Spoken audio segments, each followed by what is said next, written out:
Chayon, assalomu alaykum. Sizlar bilan Sulviya va siz mening kanalimdasiz.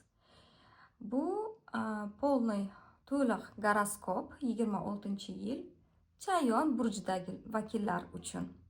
Va biz boshlaymiz. 2026-yilning umumiy tavsifi.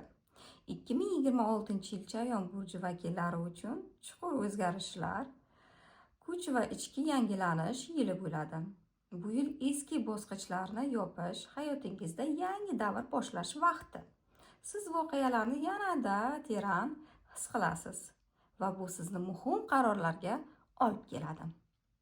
Muhim qarorlar qabul qilishga olib keladi, undaydi. Ish va martaba. Kasbiy sohada keskin o'zgarishlar yuz berishi mumkin. Ish jarayoni, yo'nalishlarni yoki rol almashtirish vaqtlari keldi. Biznes, moliya, boshqaruv, tahlil, psixologiya va yopiq tizimlar bilan bog'liq sohalar sizga ancha qiziqarli holatlarni keltirib chiqarishi mumkin. Voqealarning asl mohiyatini ko'ra olish qobiliyati sizda ancha kuchayadi. O'zingizni oqlagan narsalaringizni qo'rqmang. Siz o'zingiz qanaqadir yangi kelayotgan imkoniyatlaringizni qo'ldan boy bermang. Sizga yangi imkoniyatlar kaliti eshigi ochilmoqda. Kaliti qo'lingizda. Moliyaviy masalalar bo'yicha siz ancha moliyaviy masalalar qaror qabul qilish bo'yicha siz ancha faol bo'lasiz va biroz keskin qaror qabul qilishingiz ham mumkin. Yirik pul oqimlari, qarzlar, investitsiyalar va umumiy moliya bilan ishlashingiz mumkin. Moliyani qayta ko'rib chiqish uchun qulay payt. Kimdir moliyaga qiziqsa, aynan shu yil sizga to'g'ri keladigan yil. Tavakkallikni nazorat qilishingiz kerak. Hissiyotga berilmasdan qaror qabul qilishni o'rganasiz. Sevgi va munosabatlar. Shaxsiy hayotingizda chuqur, ehtirosli va taqdiriy bo'ladigan voqealar kuzatilmoqda. Mavjud bo'lgan munosabatlar ancha o'zgaradi. Yoki siz yangi bosqichga o'tasiz o'zingizni sherigingiz bilan. Yoki bo'lmasa o'rtalaringizdagi munosabat yakunlanishi kutilmoqda. Yolg'iz chayonlarning hayoti esa tubdan o'zgaradi. U kishilar o'ziga mos keladigan insonni uchratishi mumkin.